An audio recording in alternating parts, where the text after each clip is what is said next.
everybody, welcome back to WildCare. It is Wednesday afternoon and we have here our amazing Wildlife Ambassador Program Manager Melissa and the beautiful Hinton, a Swainson's hawk. Melissa, what are we doing today? So we're going to talk about migration, and because Swainson's hawk migrate every year like a lot of birds do. So Hinton came to us in 1997, and the reason we have her, she had a stick in her eye and as a young hawk, and they removed the stick, of course, and at that time they thought that she couldn't survive because she only had one eye. Right. We've learned since then that that's actually okay. So she's been with us for quite some time. In fact, I pulled out her baby photo. Oh my goodness, let's take a look at baby Hinton here.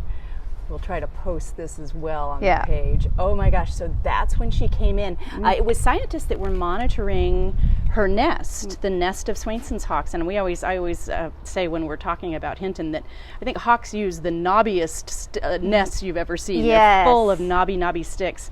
And it's sort of surprising that that doesn't happen more often. But it's one of the things that I like the most about wildlife rehabilitation, about wildlife care, is that it's such an evolving science. Because when she came in 1997, everyone was convinced that a hawk needs binocular vision and she's not going to be able to hunt, and it has since been shown that they can adjust just like people can. Right. So so she's been at WildCare for quite some time. She's quite old for a Swainson's hawk. Usually lifespan, of course, is not that much in the wilds. But she's a great ambassador. It's hard out there. Yeah, and she was named after, I believe, one of her rescuers. I think you're right. Yep. Which Hinton. I think is great.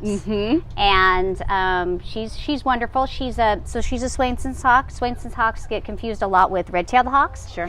Swainson's hawks, the identifying features that you would see in a Swainson's hawk are there's a dark bib of feathers that you can see right there on the chest, and the feathers go all the way back down, and so you can see that.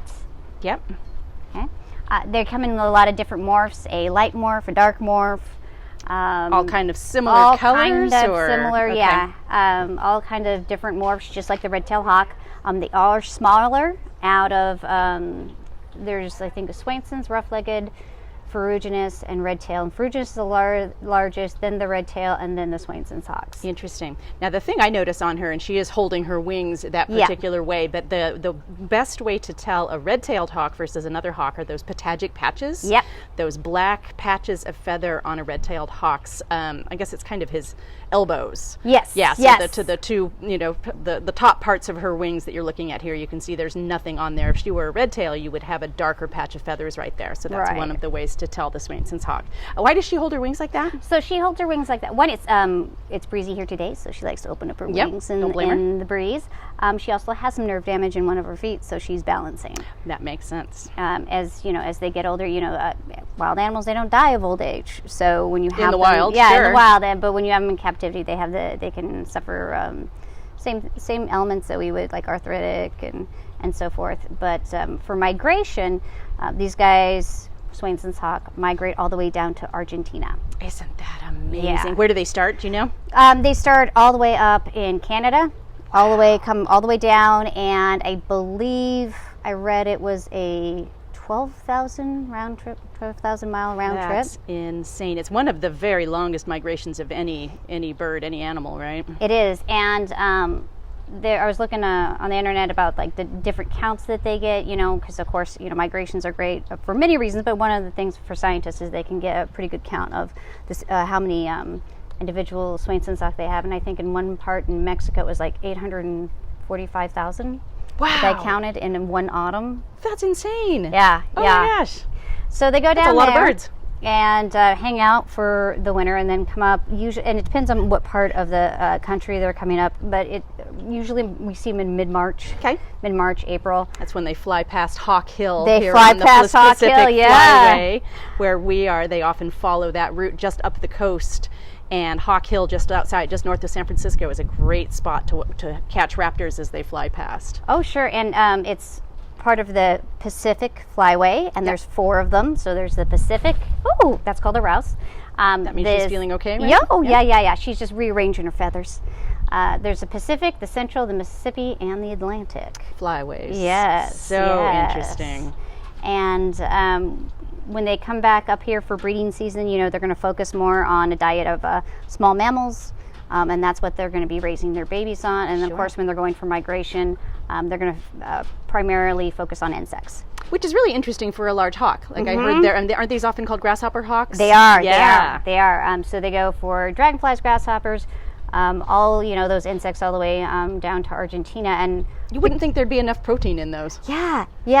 It just must be like a potato chip or something. Something delicious, right? Exactly. It's like when you're on a road trip and you have potato chips. Yeah, exactly. I just want some potato chips. Keep going.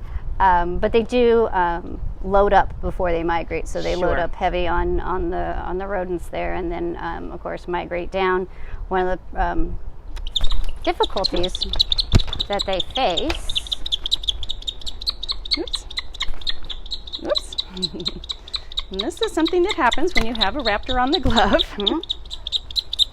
There we go. Oh, she's not happy. Come on. Okay. Come on, sweetheart. Come on.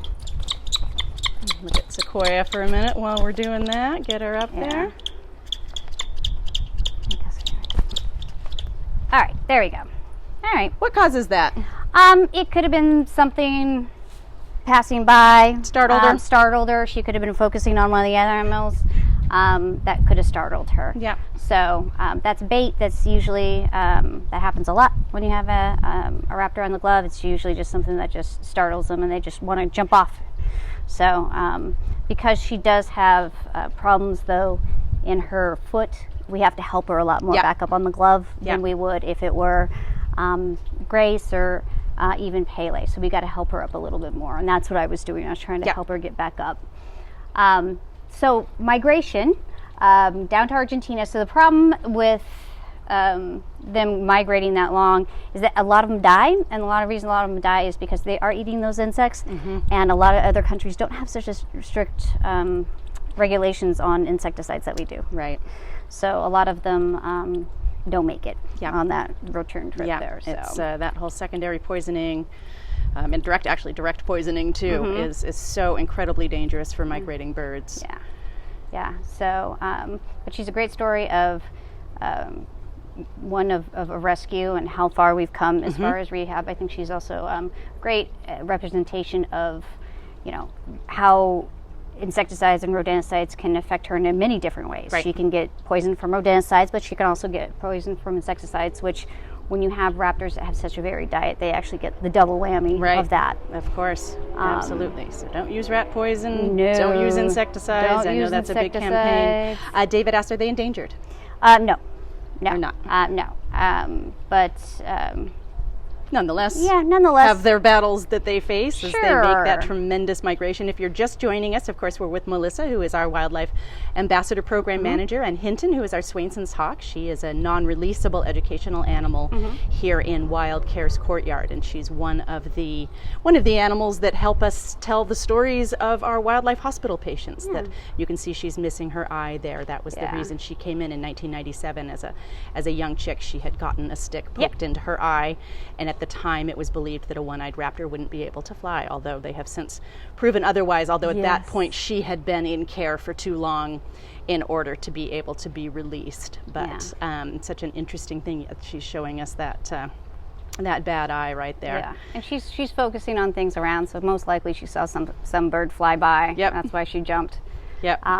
But yeah, she's a great ambassador for species. She sure very, is. very lucky to have and her. Unusual for us to see a Swainson's hawk. I feel like we don't usually see a Swainson's hawk don't. come through this part of California. Yeah. I've seen red shoulders, I've seen ferruginuses, I've seen red tails, of course, ospreys, bald eagles, and turkey vultures, but I have not seen a Swainson's hawk yet. Yeah.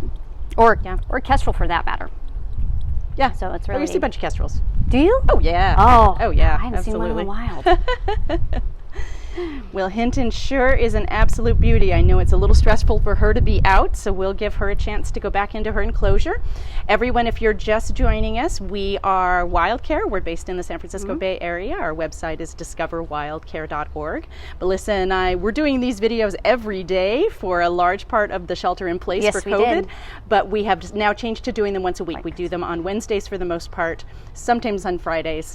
Definitely join us. We'll be live again. Everybody stay well, stay healthy. healthy, and we'll look forward to seeing you next week. Bye.